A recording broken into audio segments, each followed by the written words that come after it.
Let's pray. Thank you for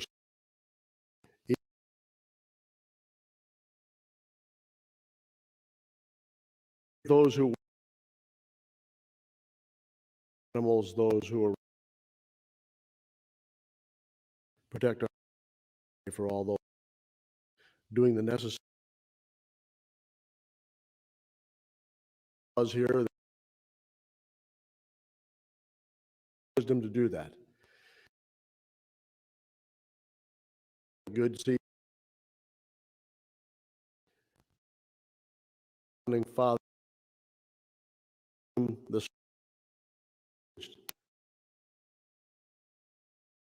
the words of it is a great thing, keep it.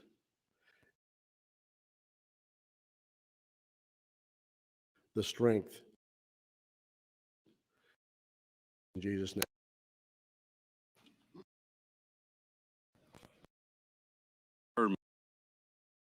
For the Pledge of Allegiance. President, please to America.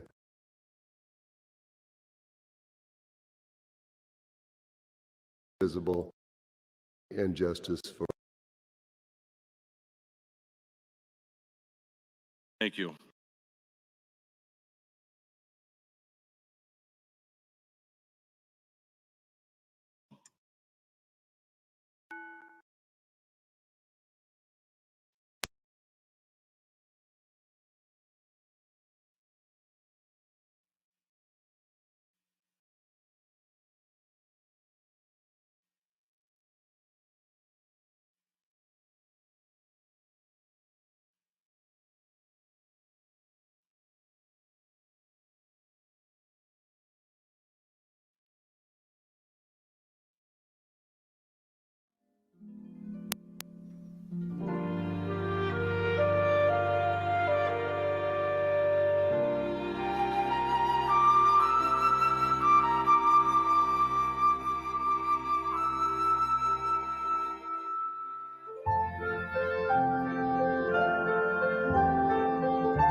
reports.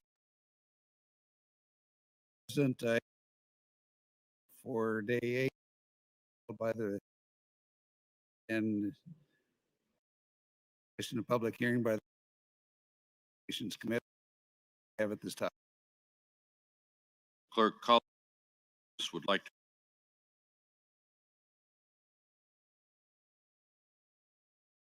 Behalf of the Dr. Rise to be Nebraska Legislature.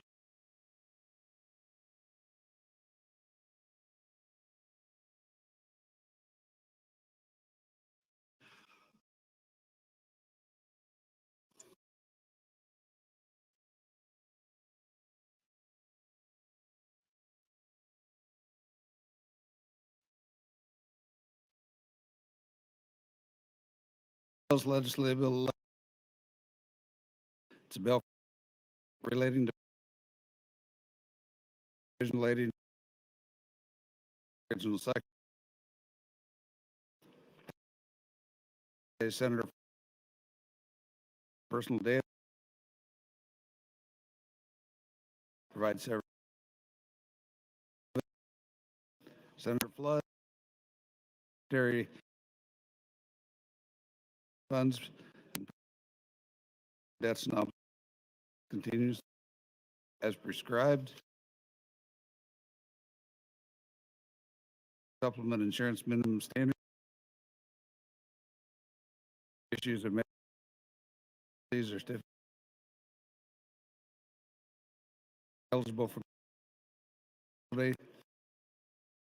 section 91 bill for inoculating the appropriate commission on declaring emergency.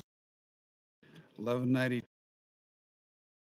that's a bill for families provided upon file marriage or provide for presumption of report administration. 23 stations on say Senator McDonald appropriation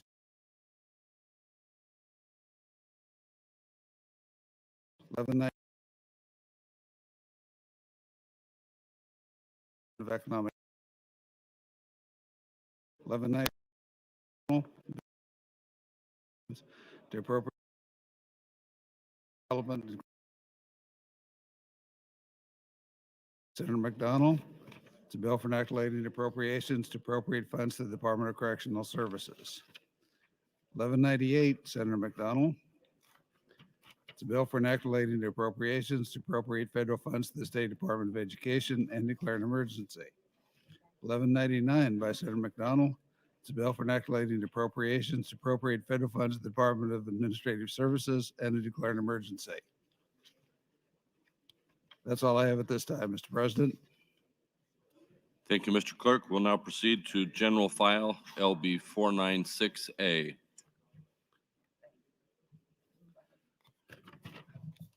Legislative Bill 496A offered by Senator Hilkeman. It's a bill for inoculating appropriations to appropriate funds to carry out the provisions of Legislative Bill 496, 107th Legislature for session 2021. Bill was read for the first time on April 29th, 2021. It is on general file. Senator Hilkeman, you're recognized to open on LB 496A. Thank you, Mr. President. LB 496A appropriates general funds to the State Patrol in the amount of $423,846 for the first fiscal year and $829,692 for the next fiscal year. Since the bill has an operative date of January 1, the first amount reflects for the fiscal impact for half of that year. Now, the A bill also, this is important, transfers these same dollar amounts from the state settlement cash fund to the general fund so that there is no general fund impact with this bill. You might see that the dates in the A bill cover fiscal years 2001 and 22 and 22 and 23. Since a year has passed since introduction of this bill, I have offered AM 1580, which simply moves these dates 1 year into the future. I appreciate the support of everyone who supported cloture on LB 496 yesterday. I also greatly appreciate the kind words about me from some of those who opposed the bill yesterday. We disagreed on things yesterday, but I felt that the mood in the chamber was collegial, a good reminder of how we are when we are at our best. I ask for your support of LB 496A, and I do fully intend to work with anyone who is willing to on ways to improve 496 if they think that we need to do that between select and final reading, and I'd be most happy to work with you on that. I thank you, Mr. Chairman, Mr. President. Thank you, Senator Hilkeman. Mr. Clerk, for amendments. Mr. President, Senator Hunt would move to amend with AM 1397. Senator Hunt, you're welcome to open on AM 1397. Thank you, Mr. President. I'm still in opposition to LB 496, and I don't think that we should take it to final reading. I think it's not going to be a good use of time, but I'd like to withdraw that amendment at this time. The amendment is withdrawn. Mr. President, Mr. the next Clerk. amendment from Senator Hunt is AM 1398. Senator Hunt, you're recognized to open on AM 1398. Thank you, Mr. President. Let me see how many amendments I put on this. A lot, they say. I'll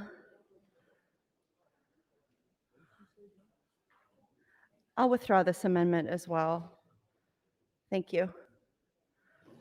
The amendment is withdrawn. Mr. Clerk. In that case, Mr. President, Senator Hunt would offer AM 1399. Senator Hunt, you're welcome to open on your amendment 1399. Thank you, Mr. President.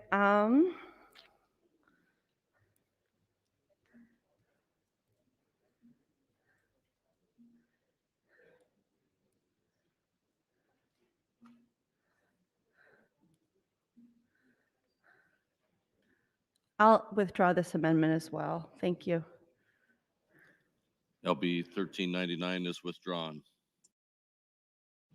Mr. Yes. Clerk. Mr. President, next amendment offered by Senator Hilkeman, AM 1580. Senator Hilkeman, you're welcome to open on AM 1580. I already addressed this in my opening. This simply changes the date 1 year into the future, and I ask your affirmative vote on AM 1580. Thank you. Thank you, Senator Hilkeman. Senator McKinney, you're recognized. Thank you. I rise in opposition to AM 1580, and I'm still opposed to LB 496. But I rise because it was brought to my attention, and I thought everybody knew it. We walked out of here yesterday, and somebody from the media walked up to me and was like, "Hey, I didn't know the CJI report was released." I was like, "Oh, I thought you knew," but apparently a lot of people didn't know the CJI report was released. So I'll just read the executive summary and what those recommendations were, since most people, I guess the public probably isn't aware either. So I'll read the executive summary. So against national trends, Nebraska's incarceration rate has been increasing over the last decade. Nebraska's imprisonment rate increased 17% since 2011, while the national imprisonment rate steadily decreased over this period. While the state increased correction spending to account for the growing prison population, arrest rates decreased and crime rates remained relatively steady. Despite these trends and increased spending, recidivism rates increased. In 2020, Nebraska was just one of 4 states that saw its incarceration rate increase. In order to prioritize public safety and effectively reduce recidivism, in April 2021, leaders from all 3 branches of the government came together to request technical assistance through the Justice Reinvestment Initiative, a public-private partnership between the Bureau of Justice Assistance and Pew Charitable Trust. Together, Governor Pete Ricketts, Chief Justice Mike Havokin, Speaker Mike Hilders, and Judiciary Chairman Steve Lathrop established the Nebraska Criminal Justice Reinvestment Working Group and charged the working group to use Nebraska's criminal justice data and criminological research to develop comprehensive recidivism reduction strategies and shift resources towards more cost-effective public safety strategies. Over a 6-month period, the working group met multiple times to analyze data from Nebraska's criminal justice agencies, review the most current research on sentencing, corrections, and supervision practices, and develop policy options. The working group's analysis concluded that while admissions to prisons have decreased 21% since 2011, pre-COVID admissions have been steadily increasing by 11% from 2015 to 2019. More than half of initial prison admissions were for non-prison, non-sex offenses in 2020. The length of stay for incarcerated individuals in NDCS had increased 38% in the last decade, driven largely by increasing sentencing lengths and decreasing parole rates. Parole grant rates have decreased in just 3 years from 78% in 2018 to 58% in 2020. Nebraska is increasingly using probation as a prison alternative, with 75% of all probation cases not revoked and a declining share of technical violations sent to NDCS. In spite of these successes, technical revocations represent about 40% of the revocation reasons in 2020, highlighting the importance of sustained investment in community-based alternatives and treatment resources to address the behavioral health needs within the probation population. Similarly, of those supervised on 1 minute. parole, more than 40% of revocations were for technical violations in 2020. These trends come at a great cost to the state, with correction expenditures growing over 50% since 2011 to more than $270 million in 2020. In spite of this investment, recidivism rates have increased over time, with 30% of those released in 2018 returning to NDCS custody, up for 4 percentage points from 2008. And I'll get back in the mic later or now. I don't know if I'm the only one, but You have 16 seconds left. all right, well, I'll come back. Thank you, Senator McKinney. Senator Groney, you're recognized. Oops. Thank you, Mr. President. I've sat quietly on this debate, but I've held the same position I have since last year. And what keeps coming to my mind is my friends and my friends in law enforcement didn't understand why I wouldn't support this. What keeps coming back to my mind are these words in the Fourth Amendment of the Constitution. The right of the people to be secure in their persons, houses, papers, and effects against unreasonable searches and seizures shall not be violated, and no warrant shall issue upon probable cause supported by oath or affirmation, and particularly describing the place to be searched and the persons or things to be seized. I have no idea how the Supreme Court of the United States ever ruled what is happening is constitutional. To my righteous friends who wants to find that one rapist, people have rights. People have rights. I see a foot in the door here. Technology is moving so fast, I see a national registry of D&I. We will no longer need a census anymore. We can eliminate hereditary diseases. Imagine if the Nazis would have had this. They could have tracked the Jews really easy. And I'm sure some people were gassed and killed by the Nazis who weren't really Jews. Well, we could have saved some innocent ones back then, couldn't they? By making sure they had the right people. This is going down the wrong path. To take a DNA from somebody and then to search illegally a crime that they are not accused of at present is not the America I believe in. So I will not support this. I will never support this type of behavior. You anti-vaxxers. Those vaccines now are gene related. Be quite easy to check a person's DNA and say, if you've been vaccinated or not. How far do you want to go to find one criminal? How much freedom do you want to give up? I see collegiality, I define it differently. I see nonpartisan differently. You look, there are 4 or 5 senators on there that are hardcore conservatives, did not support this thing. That's nonpartisan. But I've seen on the other side with vote trades, and I can track them. If this is your definition of collegiality, I don't want nothing to do with it. Thank you.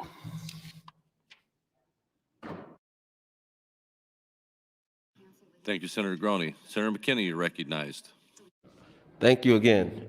Still opposed to AM 1580 and LB 496. I just disagree with anybody being able to take anyone's DNA. So the CGI working group came up with some policy options, and I'll go through them, hopefully. Yeah, well, not hopefully, but I will.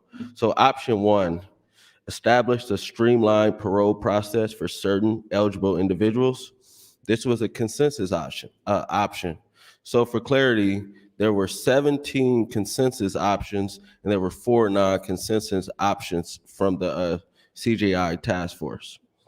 Option number 2, increase investment in assistant probation officer positions who can provide direct support to probation officers supervising high-risk caseloads. Option 3, establish supportive housing programs for individuals on supervision in the community. Option 4, create statewide standards for the use of early probation discharge. Option 5, narrow broad sentencing ranges by tailoring punishments to specific levels of seriousness. Consensus reached on burglary and low-level theft charges, but not on drug possessions. Option 6, reduce jamming out releases. Option 7, increase education for stakeholders about young adults involved in the criminal justice system. Option 8, expand problem-solving courts. Option 9, improve reentry practices for those being released from prison. Option 10, remove the barrier of criminal conviction for individuals who are successful on supervision. Option 11, invest in tangible incentives to motivate compliance while on community supervision. Option 12, prioritize restitutions of victims of crime. Option 13, increase state incentives for students in Nebraska pursuing careers in behavioral health to provide care in designated shortage areas across the state. Option 14, utilize county and district courts as physical access centers for virtual behavioral health treatment for individuals on community supervision. Option 15, expand the use of sentencing alternatives. Option 16, create statewide standards for diversion programs and reinvest in funding into judicial districts to administer such programs. Now on to the non-consensus items. Option 17, appoint the working group to this is still a consensus item, sorry. Option 17, appoint the working group to reconvene to review the implementation and fidelity of the reforms resulting from this effort.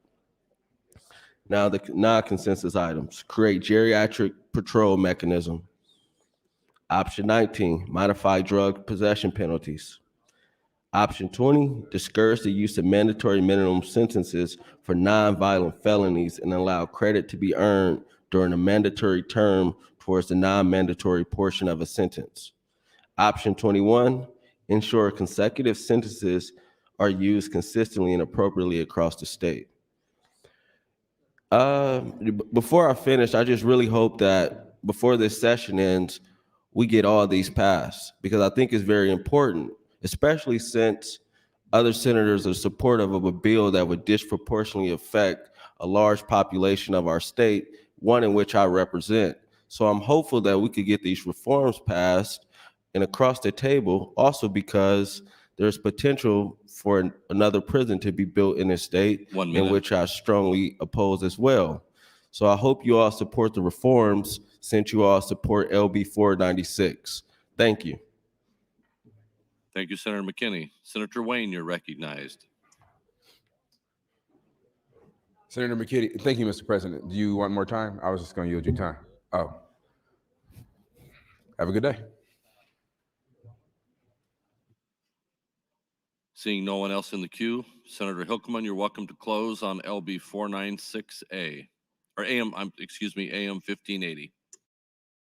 Senator Hilkeman waives closing. Colleagues, the question before us is the adoption of AM 1580 to LB 496A. All those in favor vote aye. All those opposed vote nay.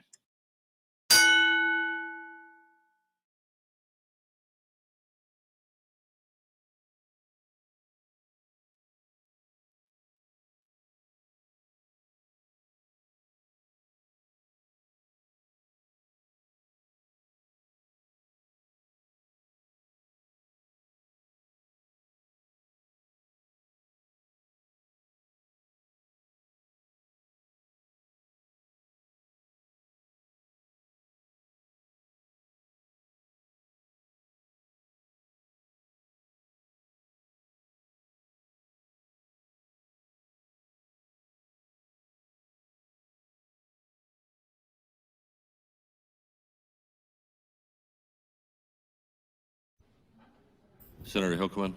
Yes, I'd like to have a call of the House, please. There's been a request to place the House under call. All those in favor vote aye. All those opposed vote nay.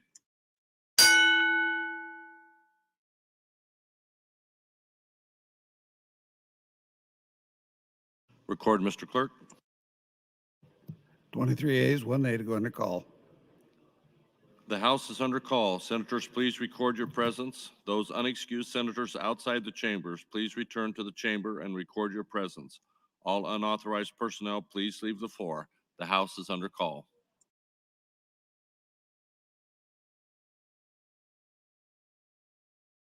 Senator Groney, would you please check in? Senator Erdman, please check in.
Senator Hilkeman, will you accept call-in votes?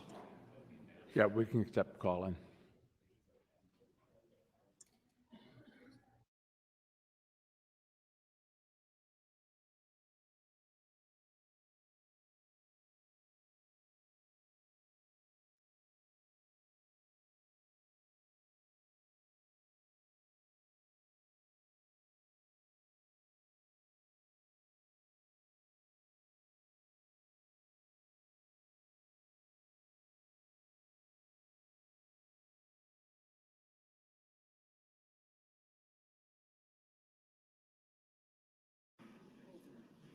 Senator Colderman, voting yes.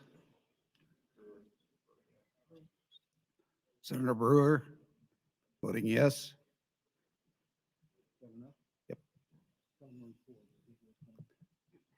Record, Mr. Clerk. 25 ayes, 2 nays on the adoption of the amendment. AM 1580 is adopted. Colleagues, the next vote is the advancement of LB 496A as amended. All those in favor vote aye. All those opposed vote nay.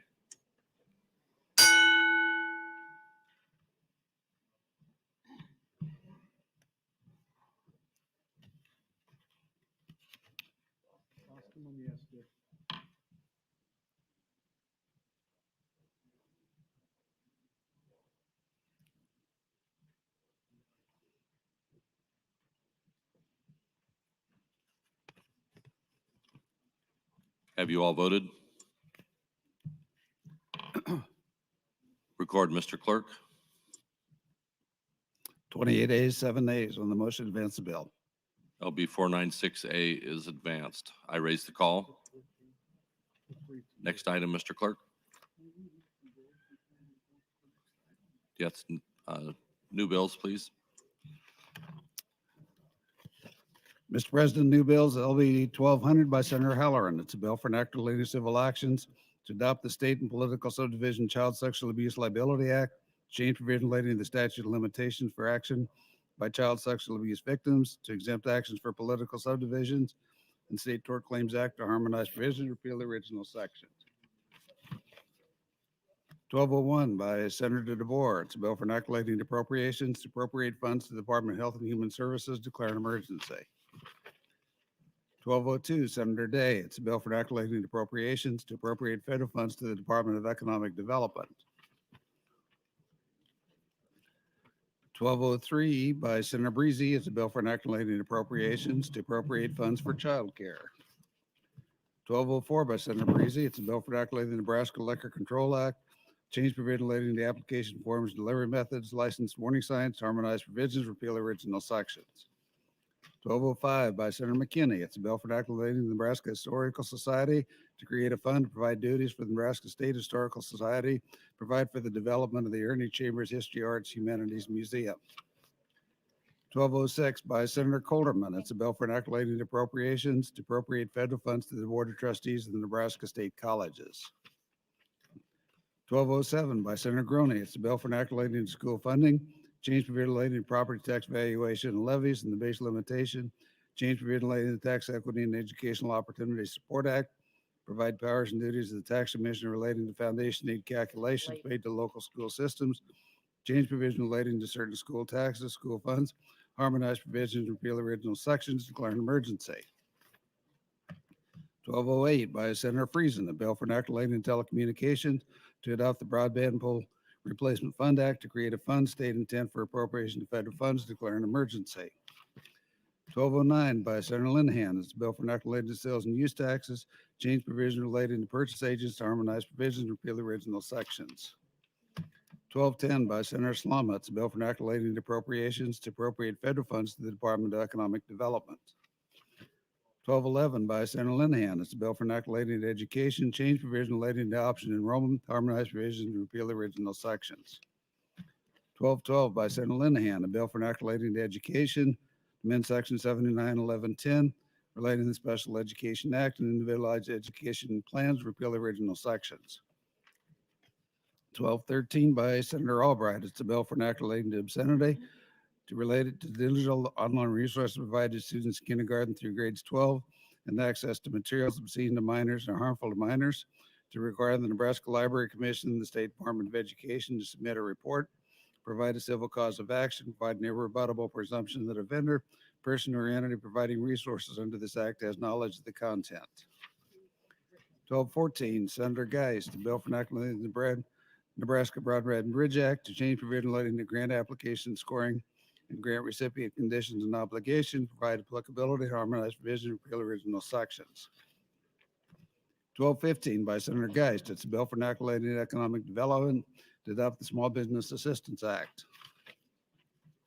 1216 by Senator Michaela Kavanaugh, it's a bill for enacting to the Nebraska Probate Code, change provision relating to eligibility to be appointed as a guardian or conservator in the state, repeal the original sections. 1217 by Senator Walls, a bill for enacting appropriations, appropriate funds to the Department of Administrative Services for incentive payments to eligible school employees, declare an emergency. 1218 by the Education Committee, it's a bill for enacting the education, change intent provision related to the requirements to teach, provide special services, administer Nebraska schools, redefine terms, change the certificate permits, change provision related to loan forgiveness under the Attracting Excellence Teaching Program, repeal original sections.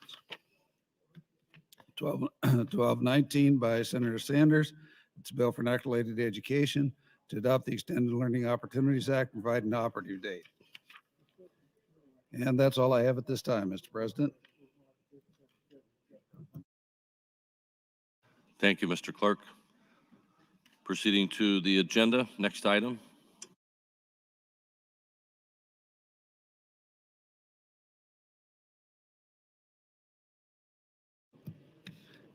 Mr. President, Legislative Resolution 14 is on select file. There are no E&R amendments. The first amendment to the bill I have is from Senator McCollister, AM 1555.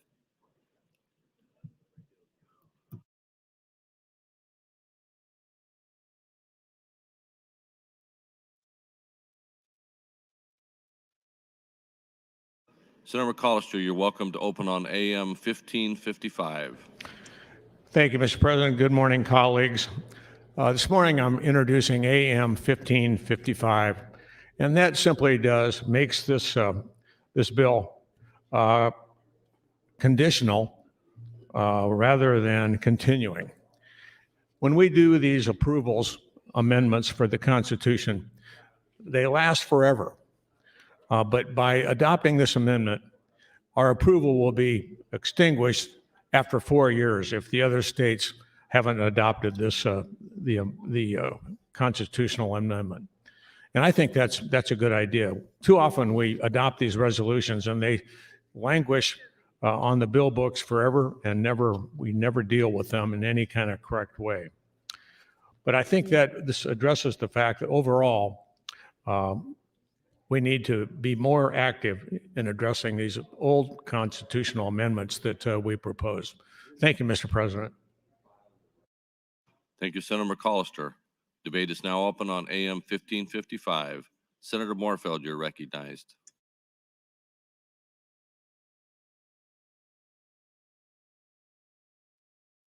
Senator Moorfeld, you're recognized.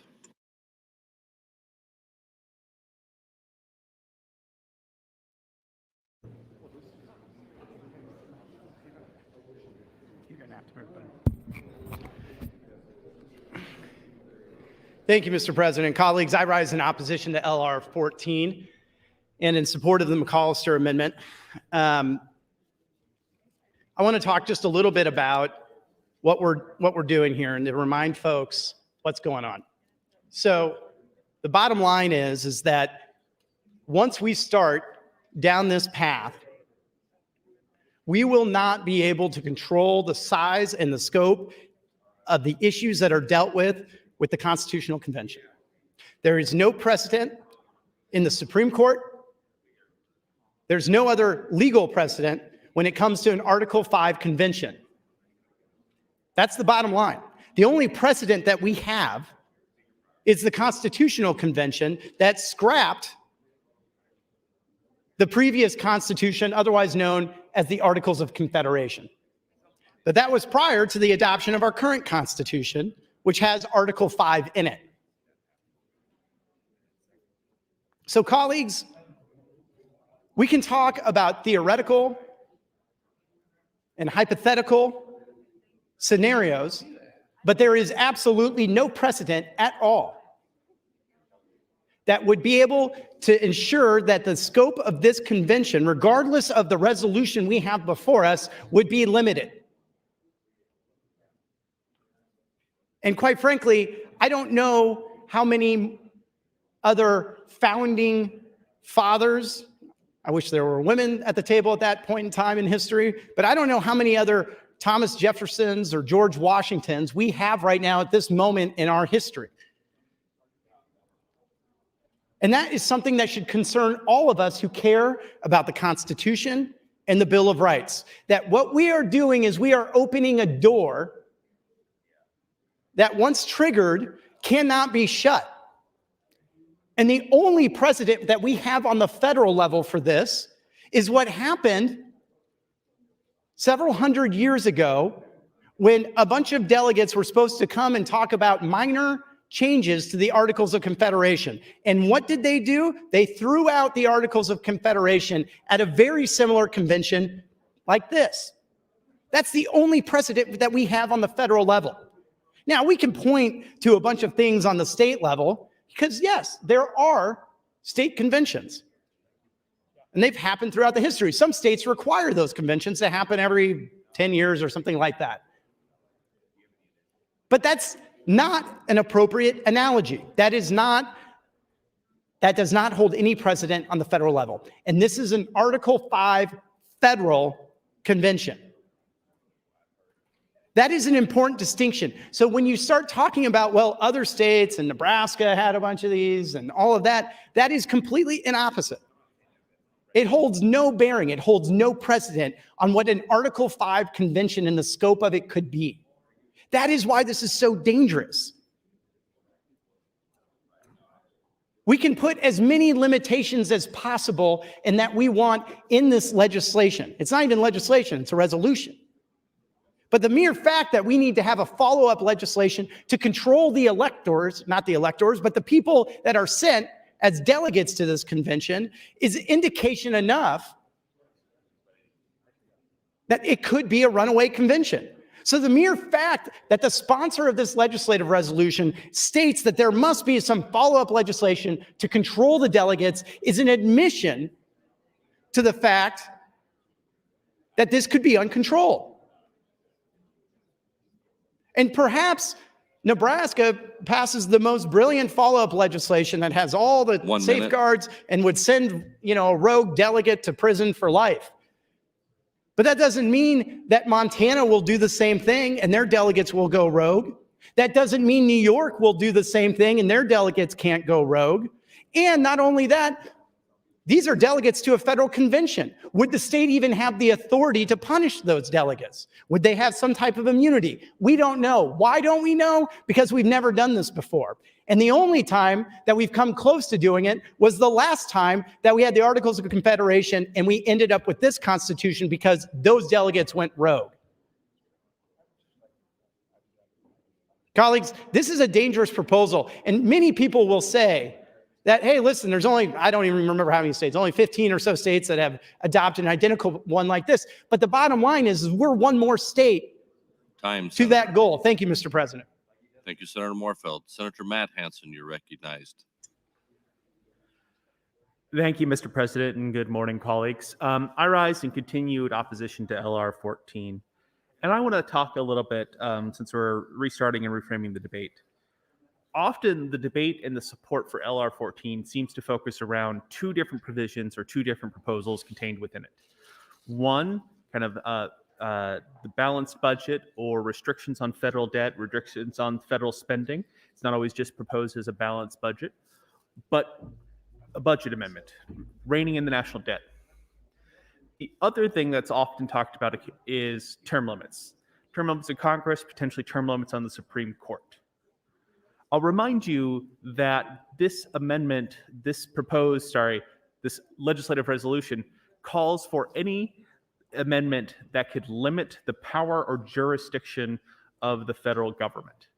And I've spoken before on general file how that couldn't be most anything. I'll note Senator McCollister passed out an editorial from, I believe, the World Herald that had the same concern, that while it is limited in the sense that it only works in one direction, it is not limited in the sense that it is a narrow scope. Limiting the power of the federal government can mean wholesale changes to Congress, wholesale changes to the executive, elimination of executive departments, changes to election law, all sorts of different things could fit within that phrase. This isn't simply a single topic. This isn't simply a term limits proposal. This isn't simply a balanced budget proposal. It is a proposal to change anything about the federal government as long as it's doing so in a restrictive and limiting manner. And that is the discussion I'm worried about, in the sense that what that is, isn't clear. We've been told that LR 14 has to pass clean, has to pass without restrictions on the subject matter, at least. And that's my concern, is when we're saying it can't protect any provision, we can't say, hey, our delegates are not going to take place in eroding voting rights. Hey, our delegates aren't going to take place in, eroding anti-discrimination protections, what have you. It's been told that that would, be a hostile amendment. We can't consider it. And that's my concern, is, we could bring up kind of an infinite number of areas that we would like to, or at least one of us would like to keep off and keep out of this proposed convention. For me, voting rights, there's others I would like to include too, if we had a time to go down a laundry list and pick terms. Be one thing to be asking us to consider simply a balanced budget convention. It'd be one thing to ask us simply a term limits convention. But instead, we're being asked to consider a convention of anything limiting the federal government without knowing what that in turn is going to entail. We've talked about a runaway convention. I stand from the perspective that most things this convention could do wouldn't be runaway, because their charter is so broad and has so many opportunities that as long as it's not expanding the powers, as long as it's limiting, that's it. It's fair, it's germane, it's within the call. And see, that's my fundamental concern, is that we are opening up our Constitution in a way that we are not even clear on how we're doing it. Yes, I know a lot of the focus has been on budget and term limits, but we've seen nationally so many of these things are focused on voting, so many of these things are focused on, say, rolling back anti-discrimination laws. All of these things exist out there in a political climate. And I can't just see what the bills are being proposed here in Congress and in other states and assume that those aren't going to be topics that the same interested parties and their allies aren't going to get introduced as proposed constitutional amendments at this convention. I have to kind of operate under the assumption that this is going to be a microcosm of politics right now, and it seems that most things are on the table. And I would like to know kind of clearly and concisely what potentially is on the table before you get me to a point where I could support yes. And that's kind of one of my fundamental struggles with LR 14 and why I've opposed it for so long. I'll turn on my light again. Thank you, Mr. President. Thank you, Senator Hansen. Senator Erdman, you're recognized. Thank you, Mr. President. I'll try not to yell into the microphone. I think you can hear me. So Senator Moorfield has an opinion. That's exactly what it is, his opinion. So yesterday we witnessed on the floor when Senator Wayne, an attorney, was asking a farmer, Senator Friesen, for his legal opinion. So from that, I conclude that I should be able to have a legal opinion as well. And mine is totally different than Senator Moorfield's, and I'm opposed to AM 1555, Senator McCollister's bill. We had discussed this bill pretty thoroughly the last time it was up.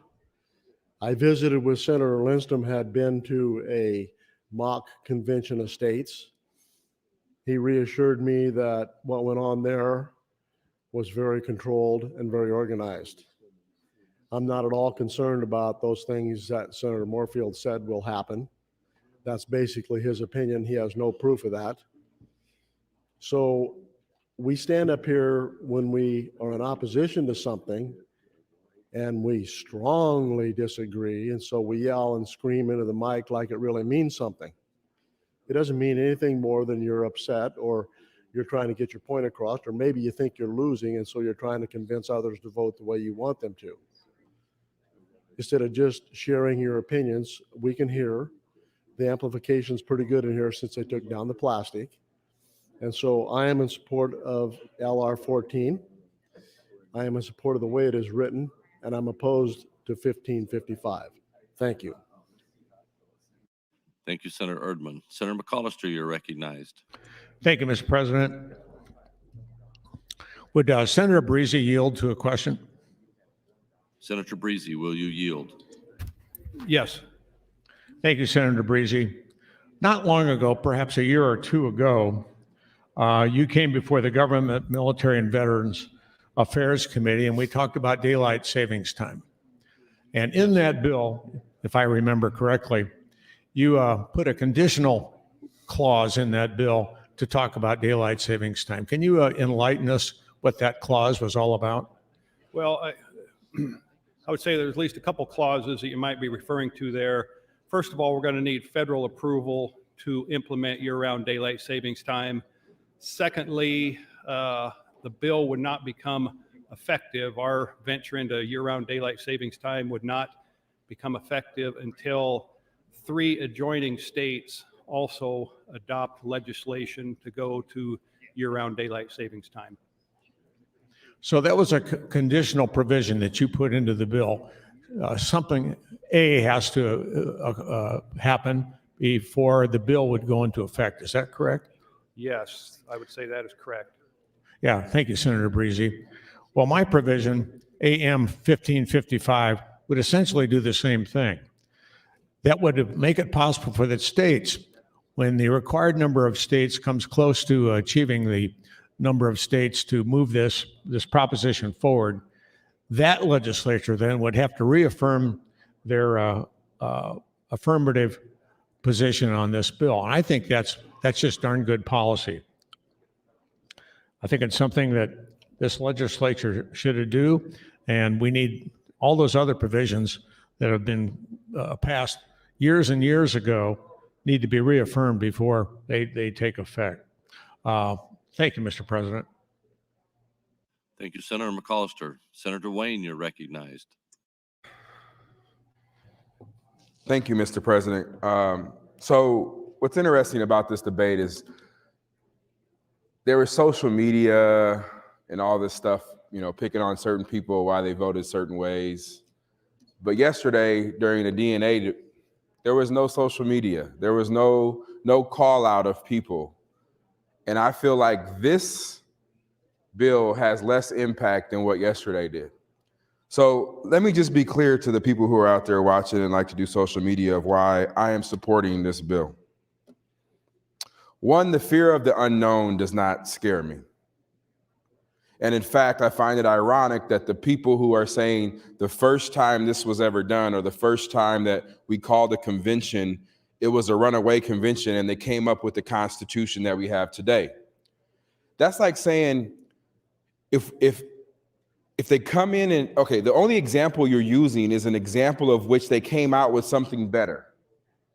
That's not logical to say, hey, we're against something because the first time they did it, they came out with something better. And now I'm scared the second time we might do it, it could be worse. But let me give you an equity lens. Let me give you a racial lens to this dynamic of why I'm supporting this. In 1787, when the first convention and of this Constitution that we have was created, I couldn't be in the room. Senator Brewer couldn't be in the room. Senator McKinney could not be in the room. And every female on this floor could not be in the room. I just believe that with a diverse group of people, we might have a better conversation, even if it is a runaway convention, which I don't believe can happen, but nevertheless. So from a racial equity lens, I don't have the fear that some of you all have, because I wasn't in the room, or people who look like me in the room the first time or any time a decision was made about constitutional rights.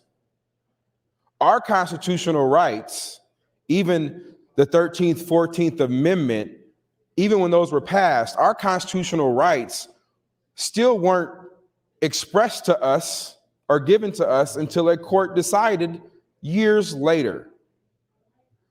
So when you say, why is Justin supporting this when there is a potential for a runaway? Historically, I am not scared because I wasn't in the room the first time. So at least I feel like I might have a better shot. Oh, Senator Aguilar and Senator Vargas, I did not mention you two. You guys wouldn't be in the room either back then. At least I have a fair shot of having something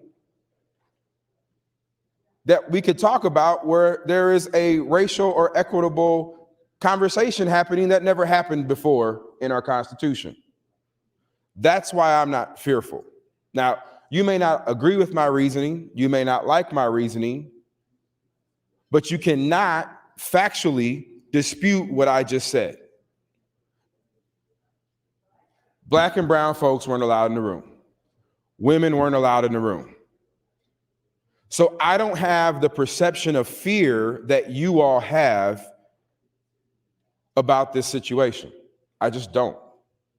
And so minus that fear and knowing that how long this process and how many other states have to occur 1 minute to do this, I think it's okay to send a message to Congress that we need to do something about some things.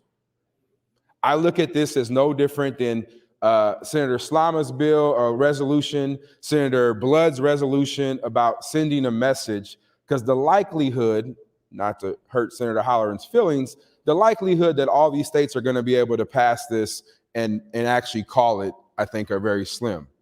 But the message that I think this sends is impactful. And I just don't, from my historical background, have the same fear that others have when I wasn't in the room or people who look like me wasn't allowed in the room before. Thank you, Mr. President. Thank you, Senator Wayne. Senator Friesen, you're recognized. Thank you, Mr. President. So it's nice to know that the Omaha World Herald feels that we are wasting our time. Huh. We've never done that before. So it's a waste of time discussing one of the probably the most important things that could probably come out of the legislature, in my view, is an issue at the federal level that just can't get fixed. So I find it really strange that the Omaha World Herald is suddenly going to decide for us that we're wasting our time. I won't put much stock in that, and I normally don't. So what I want to say is I echo Senator Wayne's. He made a really good point. And if we were going to choose somebody to send from this body, I might choose Senator Wayne to send there. The thing is, when each state is going to send people to this convention of states, and it's a very limited thing. And me personally, I don't agree with all three things that we're sending there. I don't have to. If I agree with even one of them, I feel it's worth sending, that we get somebody's attention to talk about the issues we have today. Our federal system is spending money it doesn't have. It's a broken system. And I think it needs a bump. It needs a boost. And us states, the citizens finally need to rise up and tell it to get its house in order and start getting back to work. And by sending a diverse group back there, the odds of us reaching a conclusion on any one of the three items maybe is slim. Don't know. But at least they're going to hold a conversation to discuss it. And they're going to come from all the states. We're all going to have equal footing. And there's going to be a discussion, and if the newspapers don't feel it's a waste of time, maybe they'll actually print something that's worth reading. Because I think it's a discussion everybody wants to have, but nobody's had the chance to have it. when we talk about the different things, the three different pillars that we're going to look at, I mean, yeah, we're going to have different opinions from everyone, whether you support all three items or one of the three. But when you get there and you get these minds together that can discuss it and come up with solutions, it's surprising what they might come up with. So when I attended the mock convention of states, I was a portion of the group that wanted to talk about federal overreach.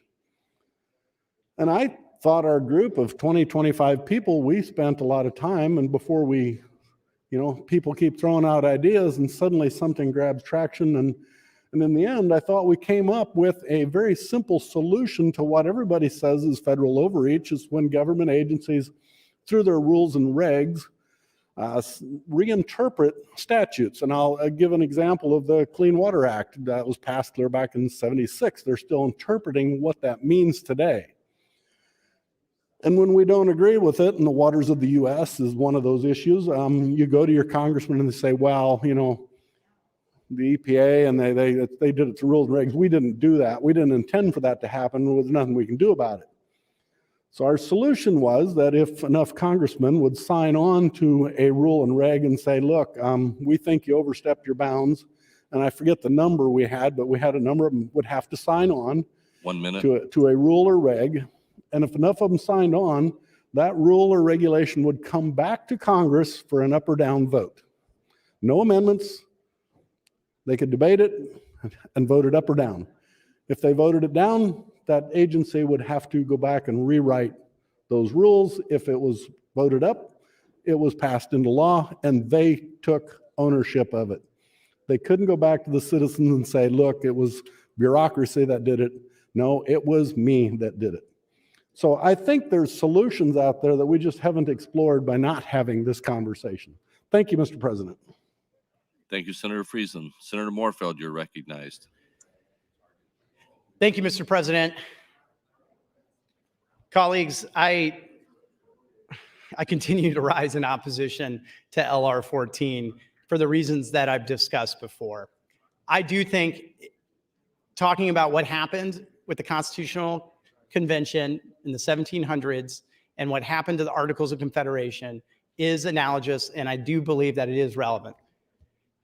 That being said, Senator DeBoer has an amendment that will come up after Senator McAllister's amendment that I will support. And that amendment adds a 5-year rescission date. I believe it's 2027. My math is correct. So if the requisite number of states is not achieved by 2027, the resolution will then not be in effect. I'm going to continue to oppose this legislation or this legislative resolution, but I do support there being an end date and it not being in perpetuity.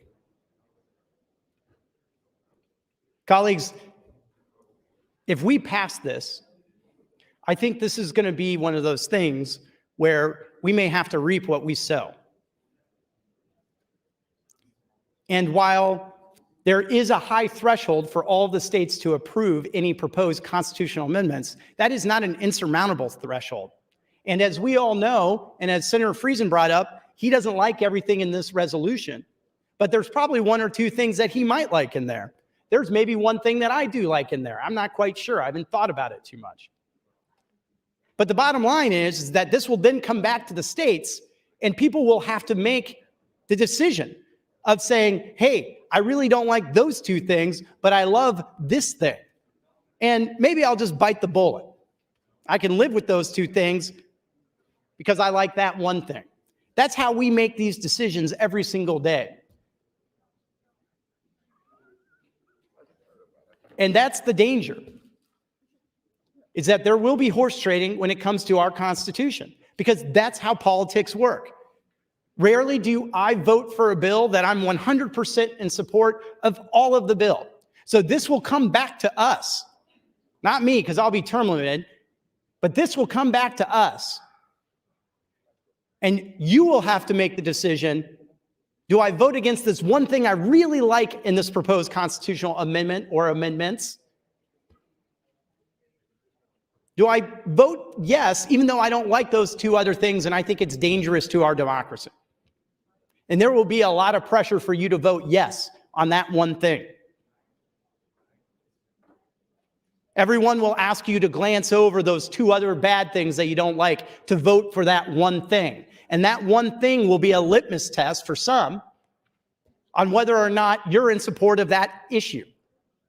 And they won't care about the other two things being bad. So, colleagues, I'm going to vote for the DeBoer Amendment. But I'm telling you that this is not a process and this is not a solution that should be taken lightly, and that I fear one day we will reap what we sow. Thank you, Mr. President. Thank you, Senator Moorfield. Senator Pauls, you're recognized.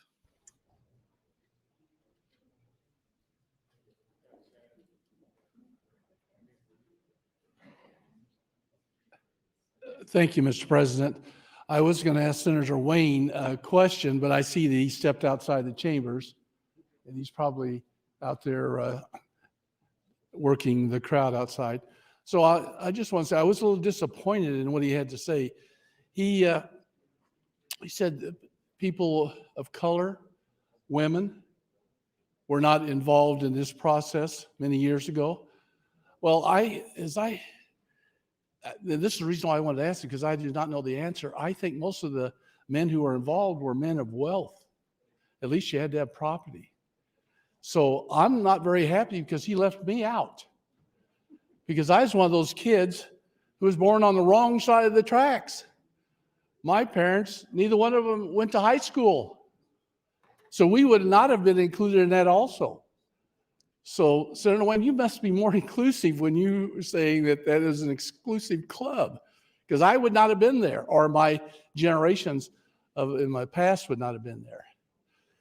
The only thing that because this allows me to brag about what my parents did.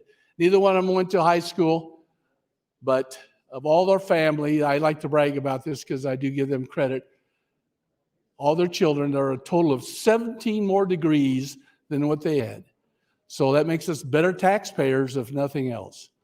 Again, Senator Wayne, think about all of us. Thank you.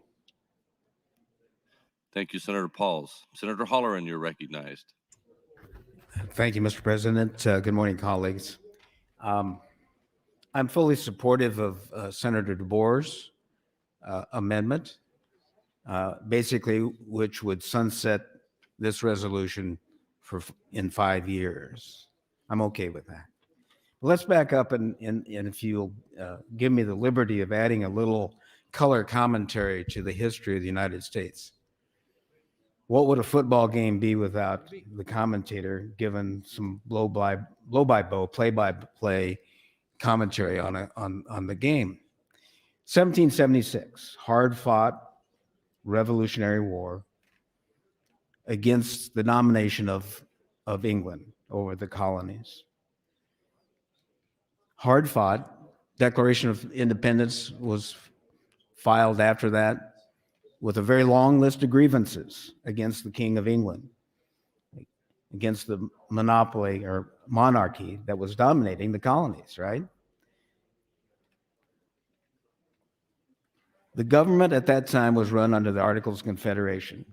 Very, very loosely written document, but it was the it was the means of governing those 13 colonies after declaring liberation from England. Well, after 10 years of experience with the Articles of Confederation, all the weaknesses of that document became very evident to all the players, all of the 13 colonies. They could not do treaties. They could not tax. They did not have a central government, centralized government. They did not have a executive branch, judiciary branch. They had a very nominal judiciary branch. Congress was one person from each state, representing each state. They had no means of taxing.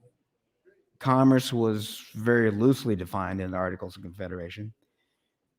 So when they met in Philadelphia in 1787, the general consensus was that the Articles of Confederation might need to be amended, but almost unanimously, they all agreed that it was amending a bad document, an unworkable document, the Articles of Confederation. So they agreed to look at framing a new constitution. And contrary to what Senator Moorfield said, and if look at what happened there. They went beyond the scope of their call, he claims, and what a disaster that was, right? They ended up writing the Constitution we all know and love and respect.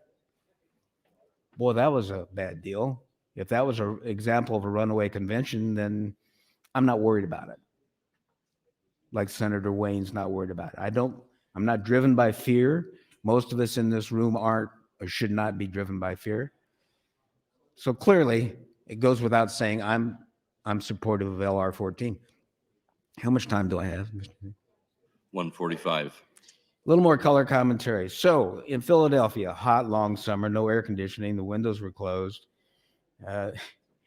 They were struggling through this process of drafting a constitution. They all knew that's what they were doing. This was not a mystery to them. They knew they needed to do it. So James Madison, a prolific note taker, made note when they came to the part about Article 5. It came to the subject matter of what do we do in the future if the Constitution needs to be amended. So they were drafting Article 5.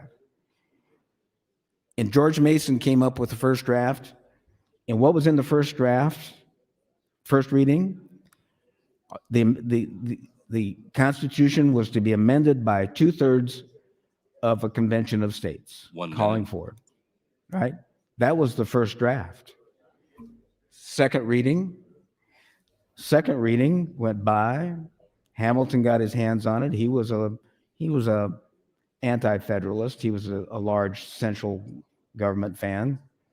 And he scratched that out and he put 2/3 of Congress would be responsible for proposing amendments. Final reading, like we do here, final reading came up and they read it. Mason saw that they had taken out Convention of States, and he said, look, you cannot put in the hands of Congress the singular authority to keep in check Congress. And so they added back in Convention of States. 2 opportunities to propose amendments. Article 5 is clearly written, and we need to live up to it. Thank you, Mr. Thank you, Senator Holleran. Seeing no one else in the queue, Senator McCollister, you're welcome to close on AM 1555. Thank you, Mr. President, and thank you, colleagues. I think some kind of limitation on this resolution is entirely proper. So in deference to the DeBoer amendment that is coming up soon, I withdraw AM 1555. AM 1555 is withdrawn. Mr. Clerk, for new bills.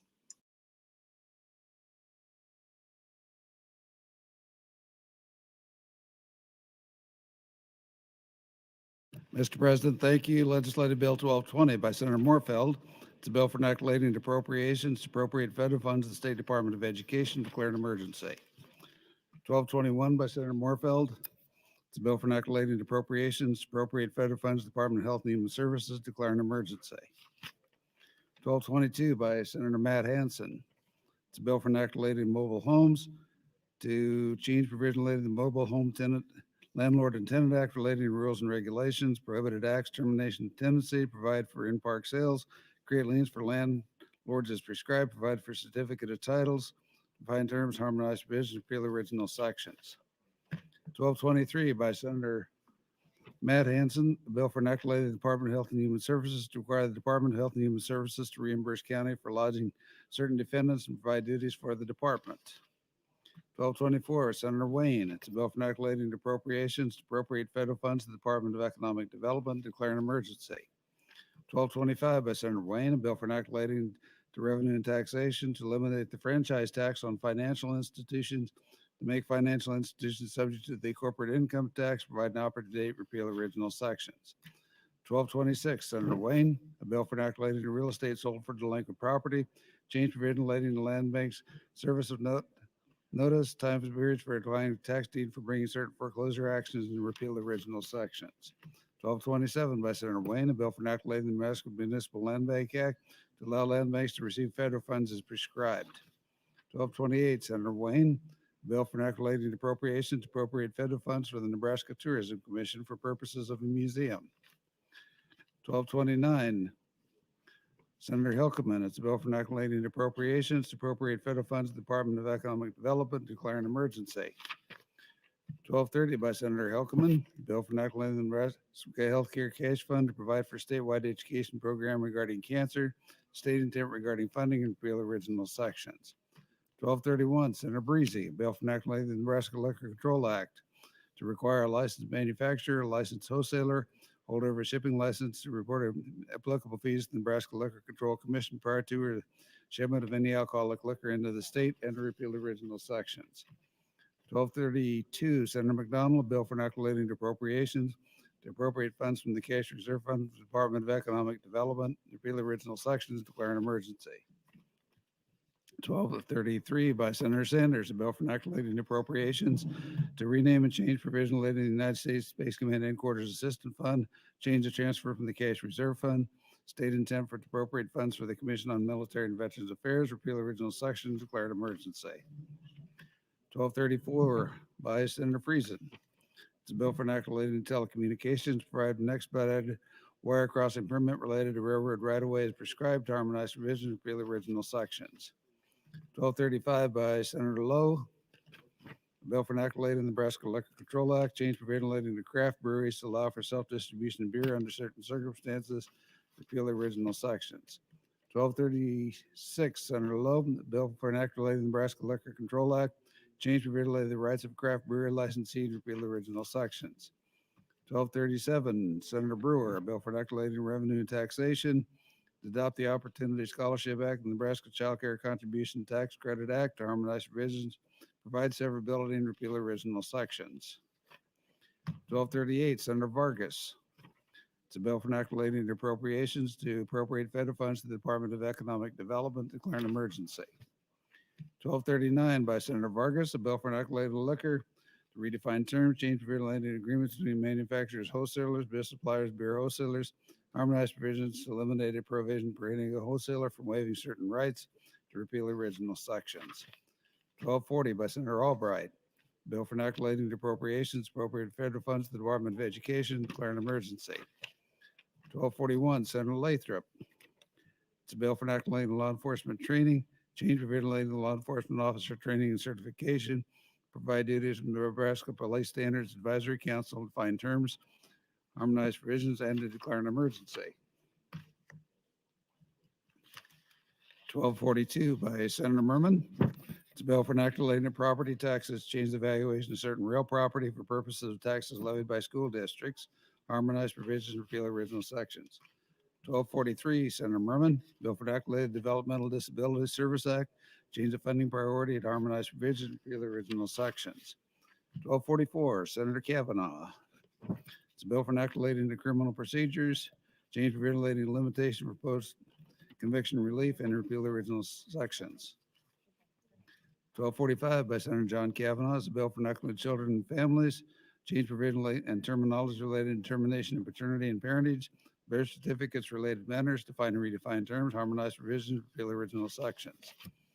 1246 by Senator Pansy Brooks, a bill for enacting the criminal procedures, provide for confidentiality of victims of sexual assault and sex trafficking, provided the criminal charges, define terms, change related public records, harmonize provisions, and repeal original sections. 1247 by Senator Pansy Brooks, bill for enacting the civil commitment, provide for recognition of tribal mental health and dangerous sex offender commitment orders as prescribed, provide for tribal law enforcement officers to take a subject in an emergency protective custody, provide for transportation commitment of persons under tribal law for payment of related costs, define and redefine terms, harmonize provisions, and repeal original sections. 1248, Senator Ben Hansen, a bill for enacting appropriations to appropriate federal funds to the Department of Environment and Energy and declare an emergency. 1249, Senator Ben Hansen, bill for enacting the Medical Nutrition Therapy Practice Act, provide, change, eliminate definition, restate intent, change membership on a board, provide and change licensure requirements, change provision regarding the scope of practice, harmonize provision, repeal original section tower, repeal section 38, 1804. LB 1250, Senator Ben Hansen, bill for enacting the Property Tax Request Act, change provision relating to joint public hearings, postcards, the effect of certain failures to comply with the act, repeal original sections. 1251, Senator Ben Hansen, bill for an act relating to education, to adopt the Equal Opportunity Scholarship for Students with Special Needs Program Act, change relating to the distribution of lottery funds, provide an operative date, repeal the original sections. 1252, Senator Vargas, a bill for an act relating to appropriations, appropriate funds to the Department of Economic Development, declaring an emergency. Mr. President, that's all the new bills I have at this time. Thank you, Mr. Clerk. We'll proceed with the next item on the agenda. Mr. President, we're back to LR 14. Next amendment I have is from Senator Matt Hansen, AM 1538. I do have a note to withdraw. In that case, next amendment, Senator Moorfeld would offer AM 1615. Motion withdrawn.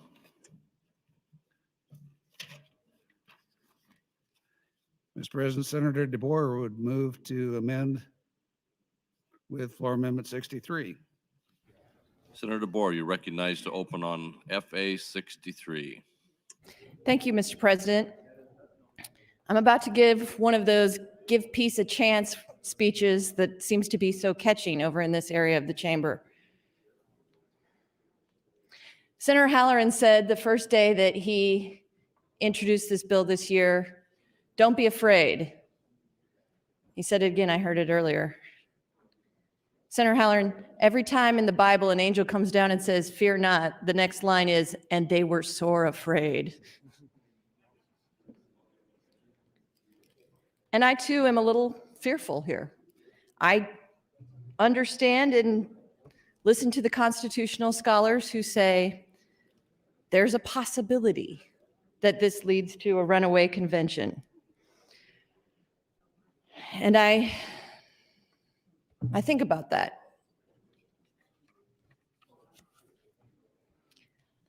It exists. It's an unclear area of the law. It could happen. So there is a risk to this proposition. But I also believe that Americans love their Constitution.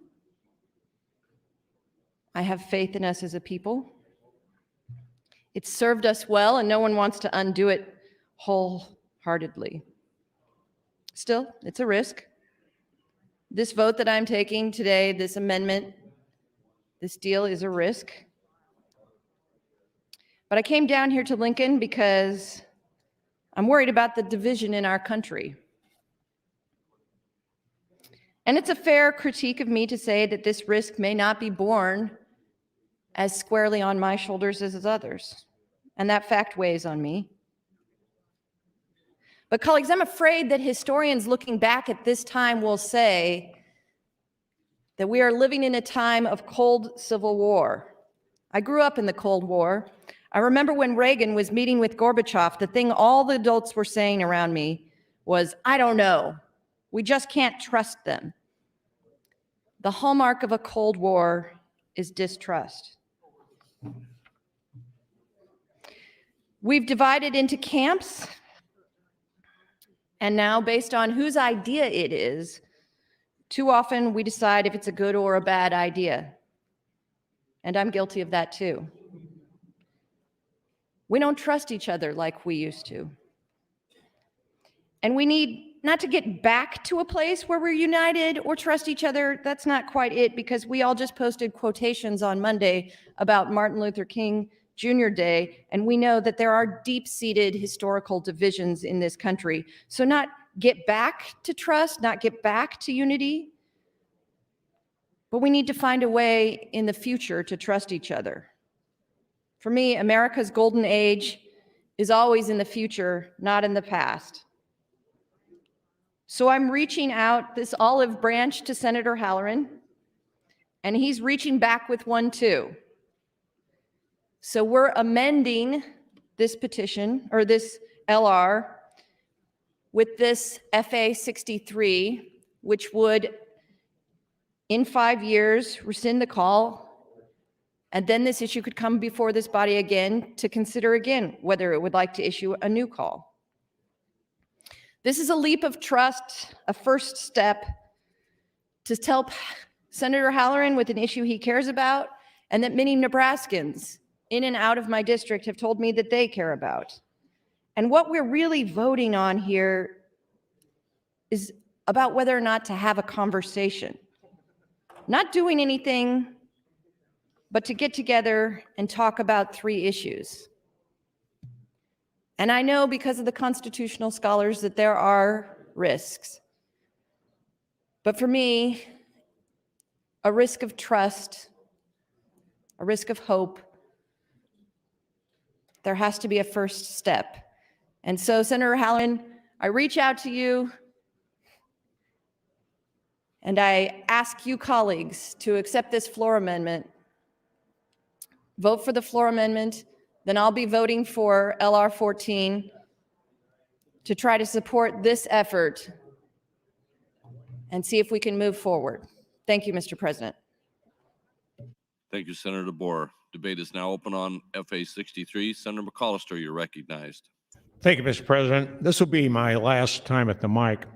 And in this time at the mic, I need to salute Senator Halloran.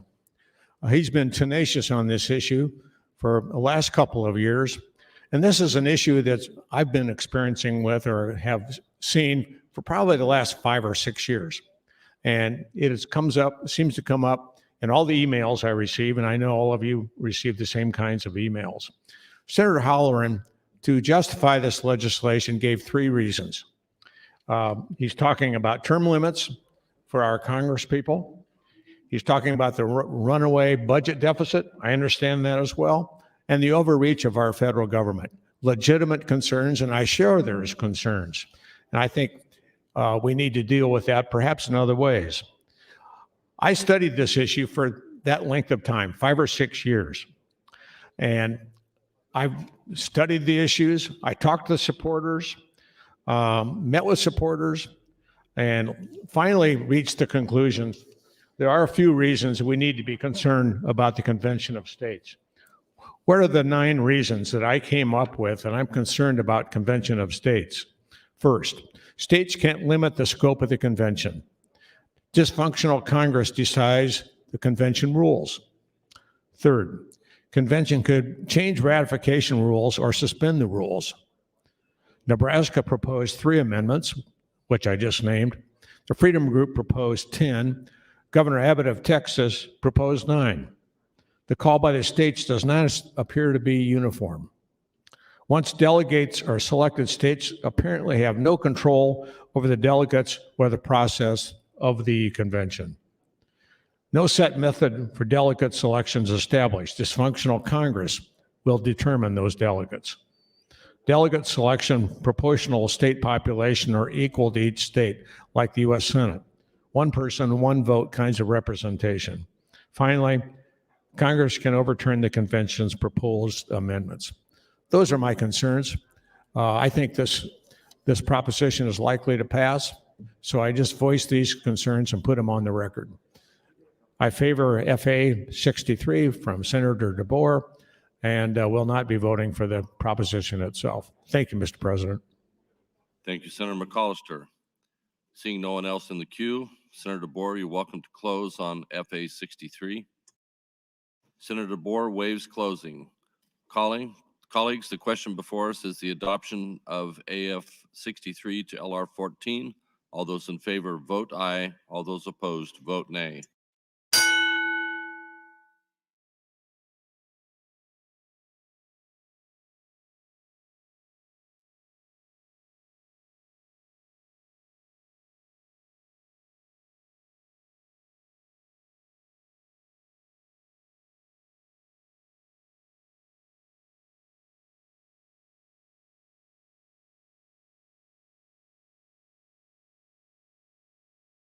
Have you all voted?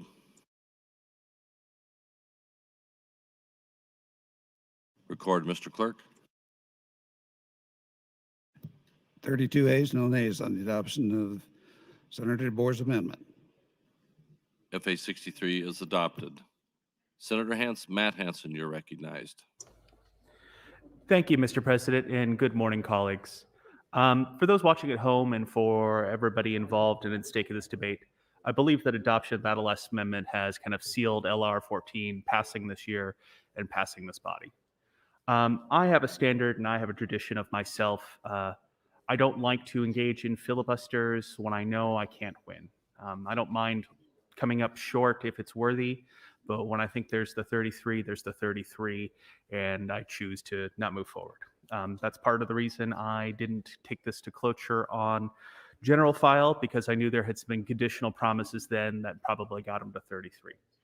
And I think we're at 33 kind of all the way through right now. I do want to push back on the notion that of this notion of why we're voting this forward. In my mind, there are very few people who like the premise of LR 14. Maybe more than 25, okay?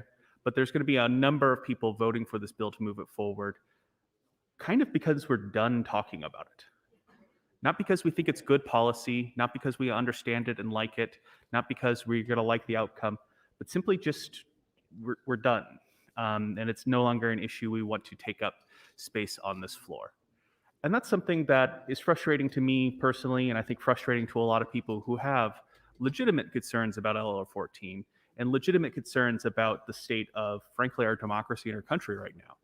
Putting things up on the block to be discussed and potentially eliminated is not something I'm going to get behind and stand behind in any way, shape, or form.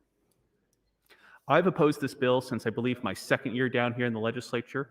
I worked hard to try and keep it in committee that year and failed, spoke against it on the floor, and have done so a number of times.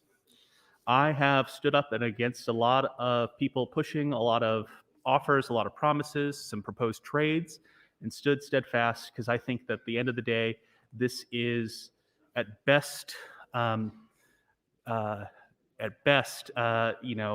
to do some small things, and at worst, going to drastically harm our democracy in our country. Short of protecting some of the subject matter, short of protecting some of the things like voting rights, I simply can't support this. And while I appreciate the notion that some people want to call for compromise and collaboration, voting for a bill because you want to give the introducer a chance, but you don't think it's good policy, voting for a bill because you're just kind of done talking about it, isn't the type of policy we should be doing on this floor. And with that, I just want to say, if we are truly extending this olive branch and we are truly saying, hey, we're going to give everybody's priority bills a shot if they really, really care about them, I just have to say, I hope that goes both ways. I hope that issues that I care about and I champion will get that benefit, but I remain skeptical that that's to be seen. With that said, I initially thought about proposing a motion or taking some more time, but I think I could take a loss when I know a loss, and I will be done speaking in LR 14. Thank you, Mr. President. Thank you, Senator Hansen. Senator Michaela Cavanaugh, you're recognized. Thank you, Mr. President. Good morning, colleagues. I rise in opposition to LR 14. I believe, only spoken on this once when it was on general file. I don't share Senator Halloran's confidence that this will work out the way that he wants it to work out. I also think it's possible that the federal government could make changes that I'm thrilled with, but I'm not holding out hope for any of that. I think that this is reckless, and this is our state putting the future of our state and our country in the hands of people in the future.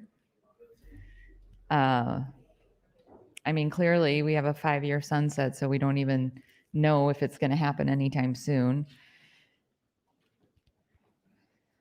And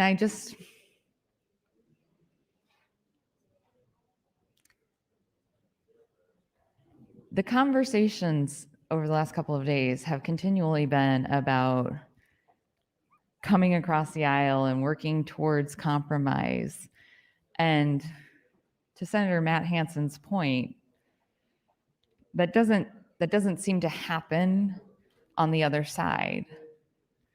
I remember people keep talking about when I first was here. When I first was here, I prioritized Senator Crawford's bill, and it was filibustered on general file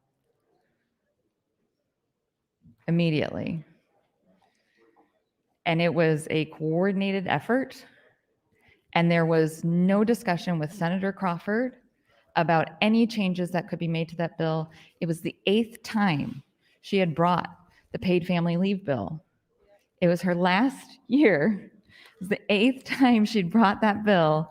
She had compromised so much that you could barely recognize the bill as paid leave because she wanted it to happen so badly. And it was filibustered on the floor, and no one compromised with her. No one. I'm very tired of being told to compromise on things when nobody seems willing to compromise with me. And I'm not gonna throw a tantrum. If you're not gonna compromise with me, that's your business. Just stop lecturing me about it. I don't have to compromise my values, and you don't have to compromise your values, but please stop lecturing me about compromise. You don't have to lecture about it if you're doing it.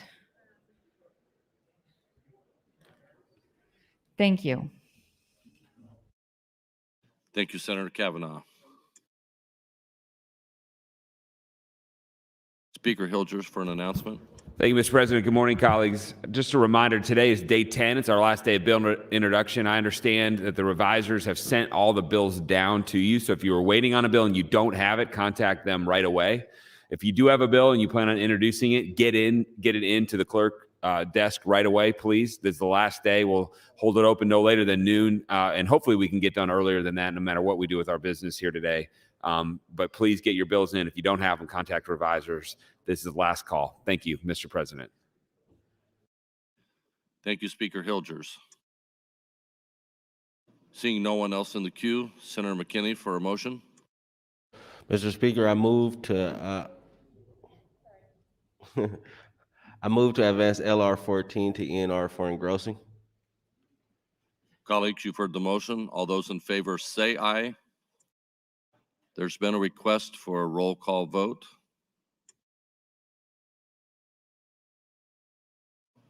In reverse order. Mr. Clerk.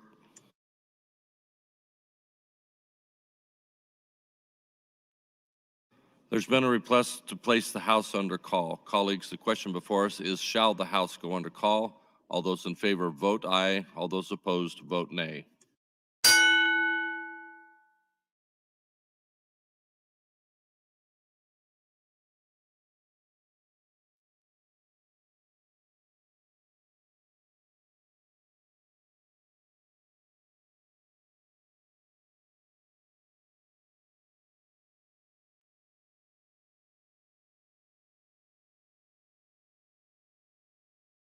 Record, Mr. Clerk. 31 ayes, 4 nays to go under call, Mr. President. Colleagues, the House is under call. Senators, please record your presence. Those unexcused senators outside the chamber, please return to the chamber and record your presence. All unauthorized personnel, please leave the floor. The House is under call.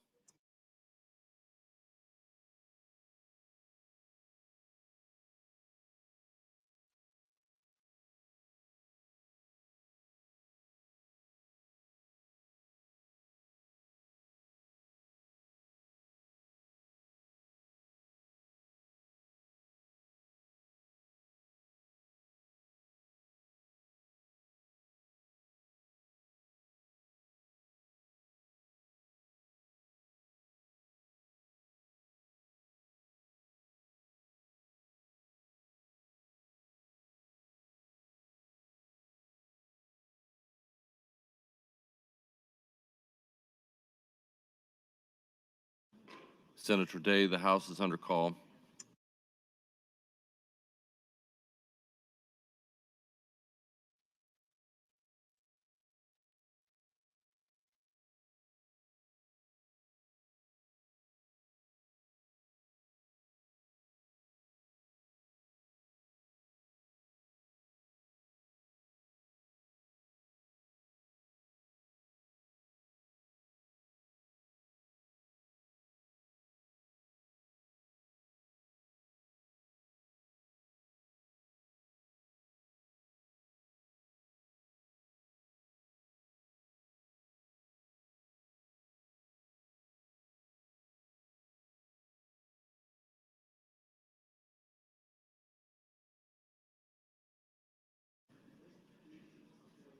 Colleagues, there's been a recall for a roll call vote in reverse order on the advancement of LR 14. Mr. Clerk, please call the roll.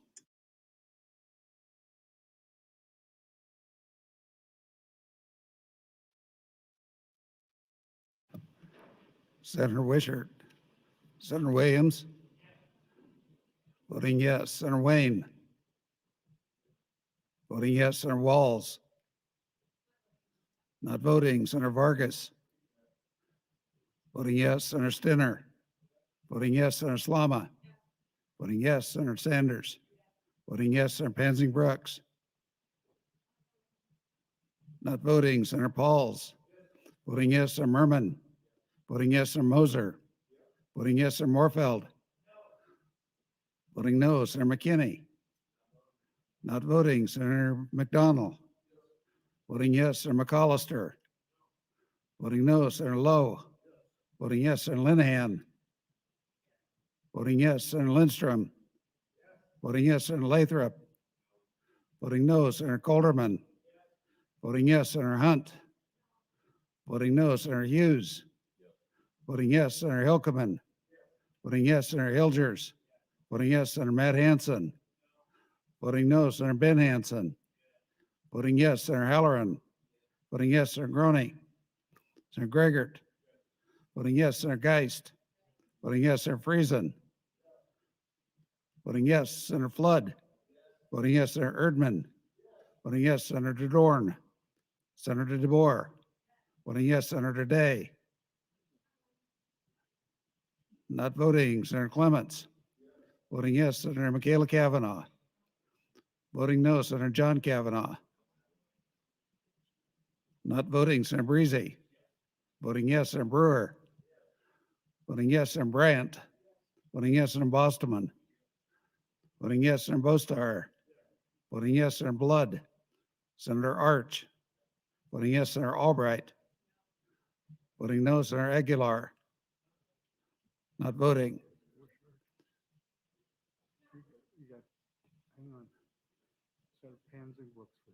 Senator Pansing Brooks, voting no.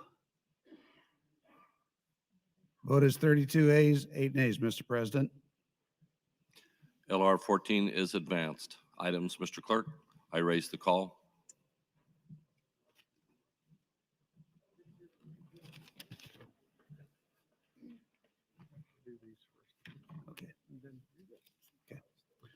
Mr. President, some more new bills. Legislative Bill 1253 by Senator Wayne. It's a bill for enacting relating to the Department of Economic Development, provide duties relating to the Federal Coronavirus Capital Projects Fund, and declare an emergency. 1254 by Senator Ben Hansen. It's a bill for enacting relating to appropriations to appropriate federal funds to the Department of Health and Human Services, declare an emergency. 1255 by Senator Bostar. It's a bill for enacting relating to appropriations to appropriate federal funds to the University of Nebraska. 1256, Senator McKinney, a bill for enacting relating to libraries, change provision relating to public libraries to require the election of library board members to the city metropolitan class, harmonize provisions, repeal original sections. 1257 by Senator Bostar, a bill for enacting relating to appropriations to appropriate federal funds to the Department of Transportation, declare an emergency. 1258 by Senator Bostar. It's a bill for enacting relating to motor vehicles to adopt the Peer-to-Peer Vehicle Sharing Program Act to provide an operative date. 1259, Senator Geist. It's a bill for enacting relating to license plates to change provision relating to license plates to eliminate an obsolete provision, harmonize provisions, and to repeal original sections.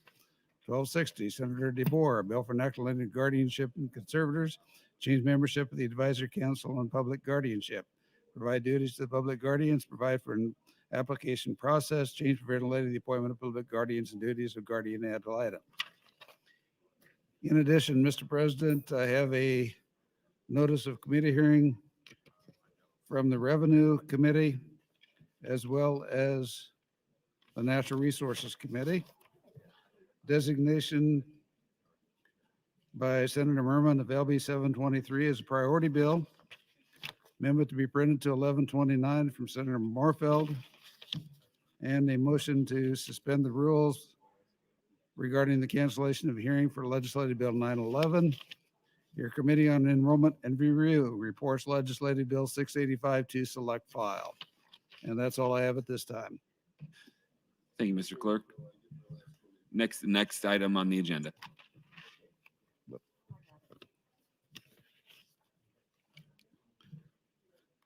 Mr. President, the next bill is Legislative Bill 310.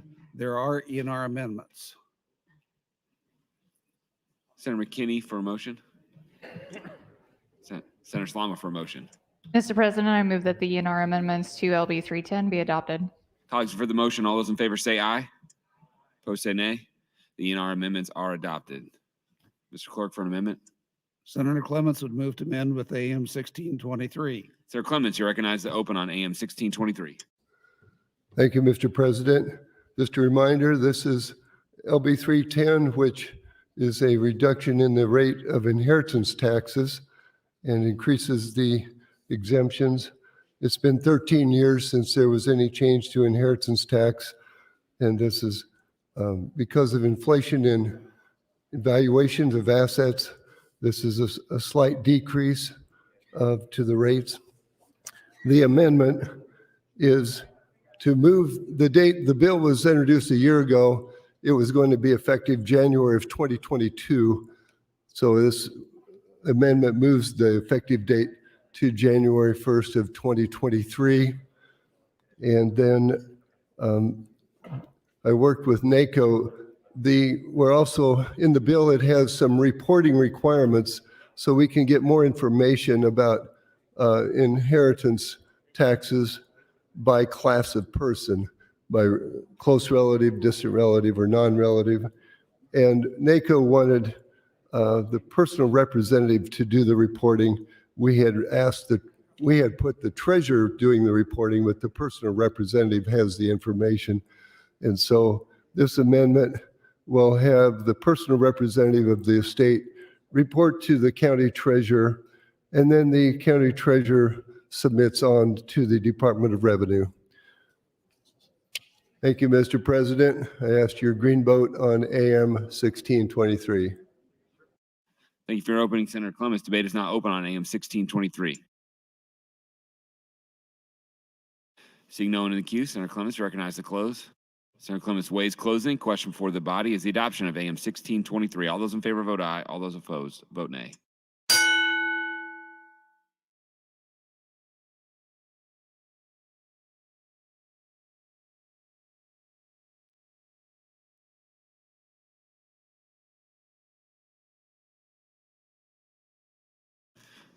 Have all those voted who care to?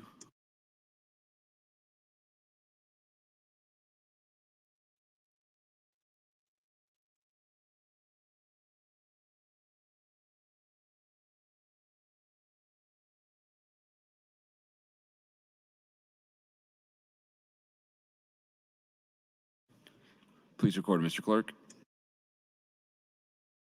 38 ayes, no nays on the adoption of the amendment. The amendment is adopted. Mr. Clerk, for an amendment. Senator DeBoer would offer AM 1624. Senator DeBoer, you are recognized to open on AM 1624. Thank you, Mr. President. Busy morning. Members of the legislature, AM 1624 incorporates the provisions of my bill, LB 377. I want to say thank you to Senator Clements, who is open to me attaching my bill to his. LB 377 is currently on general file, having been advanced unanimously by the Revenue Committee. LB 377 amends the definition of relatives for the purpose of the inheritance tax to include step relatives. With this amendment, step parents, grandparents, children, siblings, uncles, aunts, nieces, and nephews will be treated the same as blood relatives. This change reflects that the modern family comes in different types, and the frequency of these situations is becoming more common. By passing this amendment, it will prevent situations where attorneys have to explain to a beneficiary why the law makes a distinction between them and their step relative during a time of grief after the passing of a family member. There's no good policy reason for the law to make such a distinction. LB 377 was supported by the Nebraska Bar Association and the Platt Institute and had no opposition in the hearing. Again, I want to say thank you to Senator Clements And colleagues, I urge your adoption of AM 1624. Thank you, Senator DeBoer. Debate is now open on AM 1624. Senator Clements, you're recognized. Thank you, Mr. President. This is a friendly amendment, and I had a personal acquaintance, a situation that's happened to a classmate of mine from years ago. Her natural father died when she was 5 years old, and mother remarried, and the new husband, her stepfather, was her dad for 50 years, and he died, but he had not adopted her. And when he died and left her money, instead of a 1% inheritance tax that her step brothers and sisters got, she had an 18% rate as a non-relative. And that was just sad to see. And I didn't think to bring this amendment, but I really appreciate this as a friendly amendment. And we have a lot more blended families these days. And so if they're not adopted as children by the step parent, they're still going to be treated as children under the law for inheritance. Thank you, Mr. President. Thank you, Senator Clements. Senator Urban, you're recognized. Thank you, Mr. Speaker. I didn't want to miss an opportunity to talk about inheritance tax.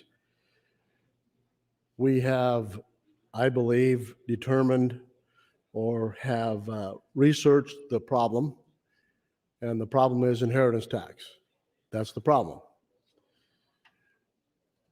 And so we're going to do today what we did last week is we're going to put a Band-Aid on an amputation. We now figured out what the problem is. It's inheritance tax. So once you figure out the problem, then you come to a solution. 310 is not a solution. 310 is a continuation with all the misguided tax relief we pass in this body. So why should we change? We got to continue with the same broken system we have, and let's continue with the same broken inheritance taxes that we have when we know the real solution is to go to zero. That solves all of the problems. Senator Boer does not have to amend Senator Clements' bill. We go to zero. It is the most regressive tax ever thought of. And you would agree. And anybody that doesn't agree, please get up and explain to me, when you have paid for everything you have with after-tax dollars, and then you die, and it creates a tax event. Tell me how that makes sense. I would yield you time if you think you can do that. Do I have anybody volunteering? I don't see any hands. So I would assume that what I've said is correct. So today, we're going to put this Band-Aid on this amputation. And so let me tell you what's going to happen. You have a 5-year increase in value over the next 3 years. You're right back to where you were before. Changed nothing. Changed nothing. But we're real comfortable here in this body doing nothing. And so Senator Michaela Cavanaugh was talking about compromise. That's what this is, compromise. Does nothing. 4 people voted against 310 the last time it moved from general to select. Probably there won't be any more than that this time. But that doesn't mean that I'm wrong. That doesn't mean that I have the wrong opinion about inheritance tax. What it means is we don't have the intestinal fortitude in this body to stand up and make decisions that really count for the people who pay taxes. And we've heard them whine, from every county commissioner whines about we got to raise taxes if you eliminate inheritance tax. Well, that's exactly what inheritance tax is. It's raising taxes. Oh, but it only raised taxes on a few people, and most generally those people that we raise that taxes on can't vote for us. So let's do that. It is not the county's money. It belongs to the individual. This whole tax system we have is broken. We continually focus on those who collect and spend the tax dollars instead of focusing on those who pay the tax dollars. It's private money. It doesn't belong to the county. It belongs to the people. But I'm quite sure Senator Clements will get enough votes for this to advance. And we'll move on with trying to make a fix that really doesn't count. That's what we do here. So we can go home and say, hey, 1 minute. we fixed the inheritance tax problem. We lowered it 15%. Wow. What happens if we go home and say, hey, guess what? We eliminated inheritance tax. What do you think of that? That's making a difference. So generally speaking, the safest place people in Nebraska can be is when we're not meeting, because we make decisions like this. People have their hopes up that we're actually going to do something that means something to them, and then we throw them this bone and say, here you go, you should be happy, we lowered it 15%. Oh, that's not 15% every year, that's 15% going forward. Until the next time we put another Band-Aid on your other amputation. I'm voting no on 310, and I encourage you to do the same. Thank you. Thank you, Senator Erdman. Seeing no one else in the queue, Senator DeBoer, you recognize to close. Senator DeBoer weighs closing. Question before the body is the adoption of AM 1624. All those in favor vote aye. All those opposed vote nay.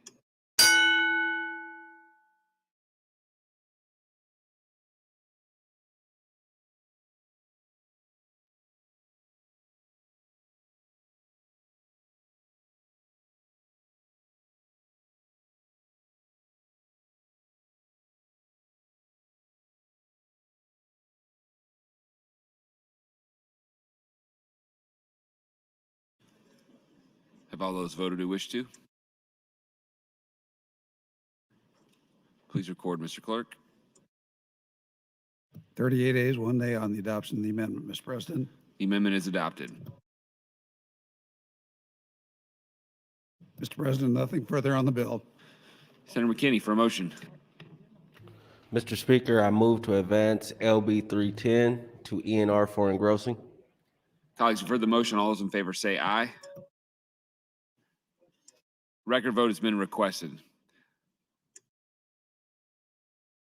All those in favor vote aye. All those opposed vote nay.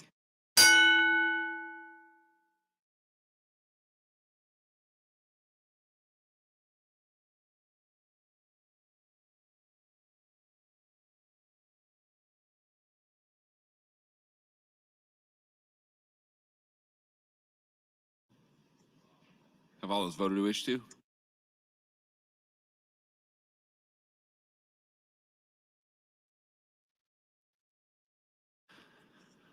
Please record, Mr. Clerk.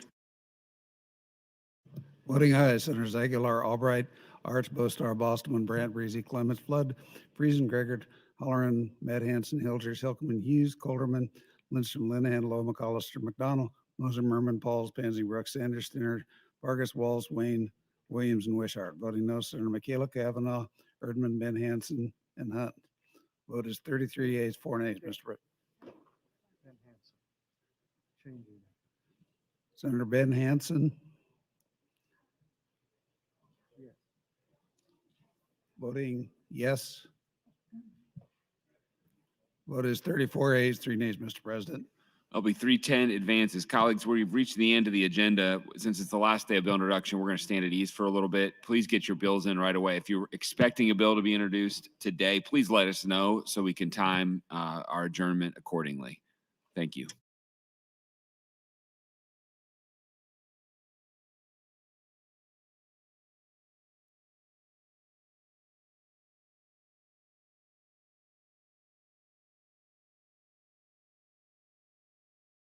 Senator Stinner, you recognize for an announcement.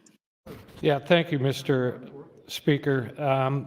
Several people have come up to me, both from the lobby as well as senators, saying this ARPA situation is a lot different than we've been accustomed to. What are the procedures? So what I've tried to do is to pass out the procedures that list verbally what we're going to try to do, and then an attachment that really refers you back to what's in the governor's budget book. And actually, we're going to try to follow the format that we always have tried to follow, and that is having the Lee Will, who's the budget director for the governor, will make the presentation first. And he may have 2 or 3 other people from the different agencies also come up and speak. And then we'll open it up for people who want to talk about the various items, and we will take those in order. In other words, in the category of public health emergency, our number 1 item will be healthcare facility capacity expansion. I will ask for proponents. I will ask for folks that are negative and also neutral, and so on and so forth, till I get to the bottom of that category. At the bottom of that category, then we'll open it up for anybody that wants to make recommendations for ARPA funds that maybe doesn't have a bill, that has a good idea, that wants to come to the committee. Now, if you come to the committee and you have support a recommendation by the governor, but there are elements of that that you would like to add, either restrictions or an addition, some parameters or anything of that sort, we're asking you to have those in writing, because you'll have 3 minutes to make testimony. So you put those in writing, so the committee has all of those things in writing. We'll accumulate all of that and then start to make our decisions as to how we put together this ARPA request, and then obviously bring it to the floor for all the senators to have a say in what happens with the ARPA funds. But I thought I'd lay those out. Again, limited testimony. We expect quite a few folks to show up, either as proponents or opponents, and comment on what the governor's recommendations are. So I thought I'd just lay those procedures out. I'll make a copy for the lobby as well. So hopefully we'll get through it within by 8 or 9, 10 o'clock at night, I suppose. Thank you. Thank you, Senator Stinner.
Mr. Clerk, for new bills.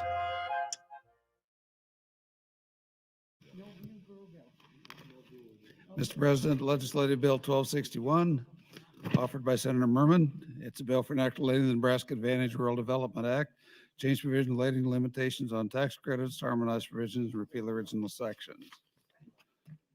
1262 by Senator Merman. It's a bill for enacting relating to recreation areas to adopt the Recreation Area Assistance Act. 1263 by Senator Clements. It's a bill for enacting relating to the Election Act to provide for secure ballot drop boxes as prescribed. 1264 by Senator McDonald. It's a bill for enacting relating to revenue and taxation to eliminate inheritance taxes, to impose sales and use taxes on certain services, to eliminate certain sales and use tax exemptions, change provision relating to income tax brackets and rates, standard deductions and itemized deductions, legislative intent regarding tax incentive programs and student loan relief, and to repeal original sections. 1265 by Senator Halloran. It's a bill for an act relating to income taxes to provide an income tax deduction for certain law enforcement officers. 1266 by Senator Halloran. It's a bill for an act relating to the Public Service Commission to provide an unjust discrimination exception for common carriers as prescribed. 1267 by Senator Vargas. It's a bill for an act relating to appropriations to appropriate funds for certain health equity liaisons and declare an emergency. 1268 by Senator Bostar. It's a bill for an act relating to the State Lottery Act to remove a prohibition that a lottery ticket can be sold through a vending or dispensing device. 1269 by Senator Merman. It's a bill for an act relating to appropriations to appropriate federal funds to the Department of Health and Human Services and declare an emergency. 1270 by Senator Clements. It's a bill for an act relating to law enforcement officers to adopt the Law Enforcement Attraction and Retention Act. 1271, Senator Lindstrom. It's a bill for an act relating to law enforcement to adopt the Law Enforcement Marketing Act.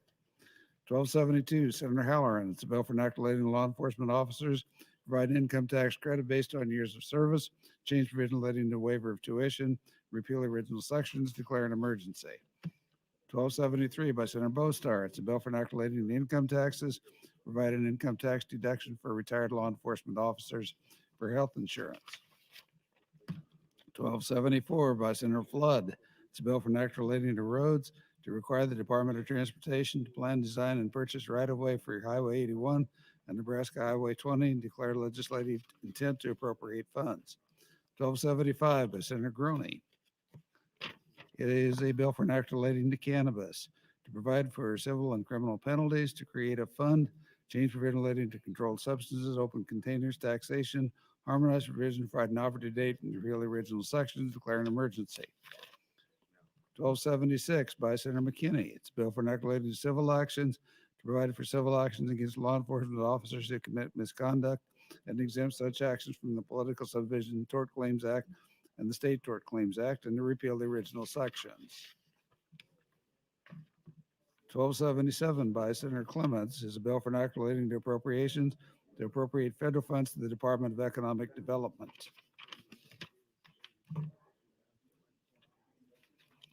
New resolutions, LR 279, offered by Senator Pauls, is a interim study resolution which will be referred to the exec board. LR 280 by Senator Pansing Brooks declares February 20th as a day of remembrance that will be laid over. LR 281CA by Senator Merman is a proposed constitutional amendment to treat commercial real property as a separate and distinct class for purposes of taxation. 282CA by Senator Slama would eliminate the requirement that members of the legislature be nominated and elected in a nonpartisan manner. 283 by Senator Bostar is a proposed constitutional amendment to allow city, counties, and other political subdivisions to expend revenues to develop and encourage new or expanded air service.